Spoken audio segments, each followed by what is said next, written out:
शिव हैं उनका वर्णन कर रहे हैं। कहते हैं कामरूप देश में भगवान शिव भीम शंकर के नाम से विराजमान हैं। ब्राह्मणों, एक महापराक्रमी राक्षस हुआ जिसका नाम भीम था। वह ममावली कुंभकर्ण का बेटा था, जो रावण के छोटे भाई करकटी के गर्भ से उत्पन्न हुआ है।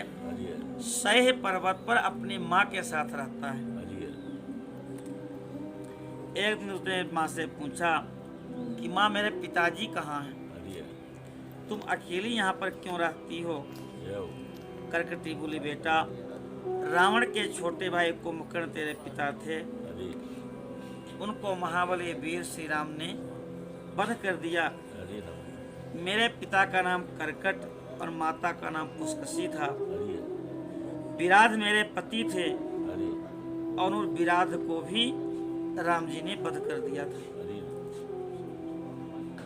जब पति का वध हो गया तो मैं अपने माता पिता के पास चली आई।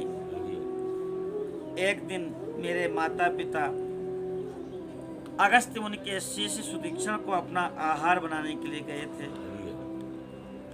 उनको खाना चाहते थे। वो महात्मा बड़े तपस्वी थे। उन्होंने अपने साप से हमारे माता पिता को भस्म कर दिया। तो पति भी नहीं रहा, माता पिता भी नहीं रहे। मैं अकेली होकर के जंगल में भटकने लगी। मेरा कोई सहारा नहीं था। एक समय महान बल पराक्रम से संपन्न वह कुंभकर्ण, जो रावण का छोटा भाई, यहाँ आया और उसने बलपूर्वक मेरे साथ समागम किया। उसके बाद तुम्हारा जन्म हुआ।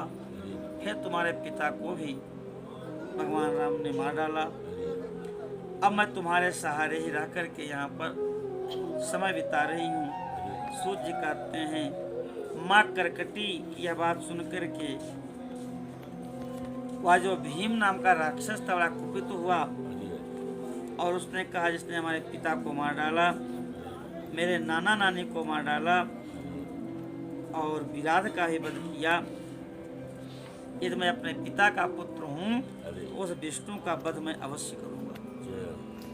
ऐसा निश्चय करके उसने महान तप किया। 1000 वर्षों तक ब्रह्मा जी की प्रसन्नता के लिए तप करता रहा। ब्रह्मा जी प्रकट हुए हैं कि भीम, मैं तुम पर प्रसन्न हूँ, तुम मुझसे वर मांग लो। उसने कहा, हे कमलेश्वर, हे देव देवेश्वर, यदि आप प्रसन्न हैं तो मुझे इतना बल दीजिए जितना बल आज तक किसी के पास न हुआ हो। अतुलित बल मुझे प्रदान कीजिए। सूर्य कहते हैं, ऐसा कह करके राक्षस ने ब्रह्मा जी को प्रणाम किया और ब्रह्मा जी ने भी एवमस्तु कहा। अब तो अपार बल हो गया उसके पास। आके अपनी माँ करकटी को प्रणाम किया और कहा, माँ, अब तुम मेरा बल देखो। मैं देवताओं और इंद्र सहित हरि का संहार कर डालूंगा। उसने सभी देवताओं को जीत लिया और यहाँ तक कि उसने भगवान हरि को भी युद्ध में परास्त कर दिया। अब तो वह सबसे पहले कामरूप के दास राजा सुदक्षिण को जीतने के लिए गया। उनके साथ भयंकर युद्ध हुआ। दुष्ट असुर ब्रह्मा जी के दिए हुए वरदान के प्रभाव से उसने महावीर महाराज सुदक्षिण को भी परास्त कर दिया। उनका सारा राज्य अपने अधिकार में ले लिया। उन राजा को कैद में कर लिया और उनको कारागार में डाल दिया। वहाँ पर भी भगवान शिव की पूजा राजन करते हैं, बार बार स्तुति करते हैं, पंचाक्षर मंत्र का जप करते हैं। अब राज तो था नहीं, राज्य चलावे।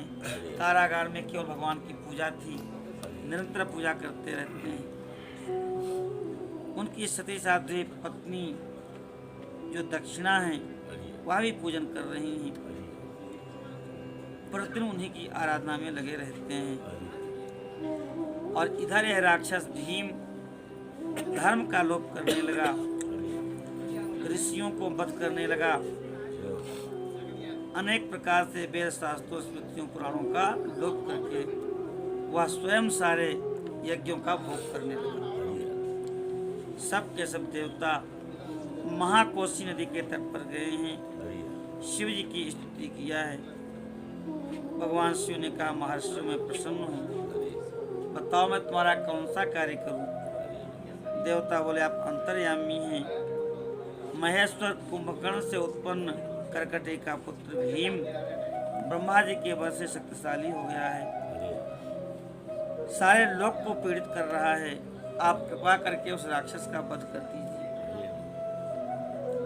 शिव जी ने कहा, देवताओं, कामरूप देश का राजा जो सुदक्षिण है, मेरा भक्त है,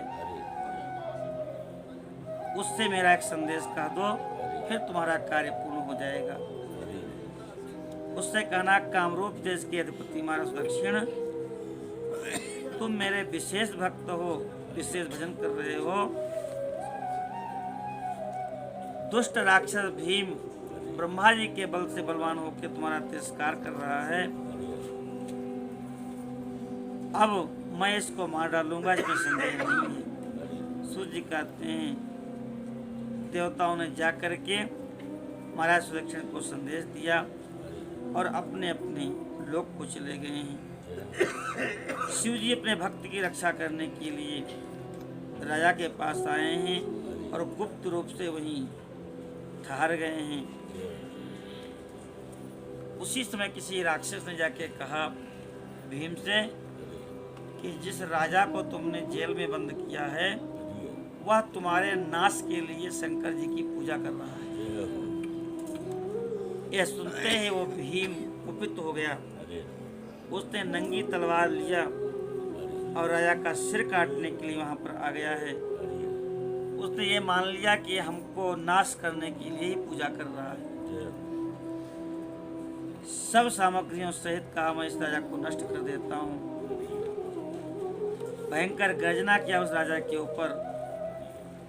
राजा ने भगवान शंकर पर रक्षा का भाव सौंपकर कहा कि मैं चराचर जगत के स्वामी शिव जी का पूजन कर रहा हूँ, मैं तुम्हारा अनिष्ट करने के लिए पूजन नहीं कर रहा हूँ। फिर भी उस राक्षस ने राजा का तिरस्कार किया, बहुत दुर्वचन कहे और भगवान शंकर के उस भक्त पर तलवार चला दिया। वह तलवार स्पर्श भी नहीं कर पाई और जिस शिवलिंग का पूजन कर रहा था सुदक्षिण, उससे शिव जी प्रकट हो गए और कहे, देखो मैं भीमेश्वर हूँ और अपने भक्त की रक्षा के लिए प्रकट हुआ हूँ। ऐसा कह करके भगवान शिव ने अपने पिनाक नाम के अस्त्र से उसकी तलवार के टुकड़े कर दिए। उसने अपना त्रिशूल चलाया, उसको भी टुकड़े कर दिए शिव जी ने। शिव जी के साथ घोर युद्ध हुआ, सारा जगत क्षुब्ध हो गया। नारद ऋषियों ने कहा, प्रभु आपके लिए तो इसका वध करना कोई बड़ी बात नहीं है, लेकिन हम सब भयभीत हैं। यद्यपि तिनके के लिए कुल्हाड़ा चलाने की आवश्यकता नहीं है, आपके लिए तिनके के समान है, इसका संहार करें। फिर तो शिव जी ने हुंकार किया और हुंकार मात्र से उस भीम का वध हो गया, दग्ध हो गया वह। इंद्र देवताओं ने भगवान शिव की स्तुति की है और वह अपने सुदक्षिण नाम के भक्त की रक्षा के लिए वहीं पर स्थित हो गए हैं। बोलो भीमाशंकर भगवान की जय। ये महिमा भीमाशंकर शिव की जो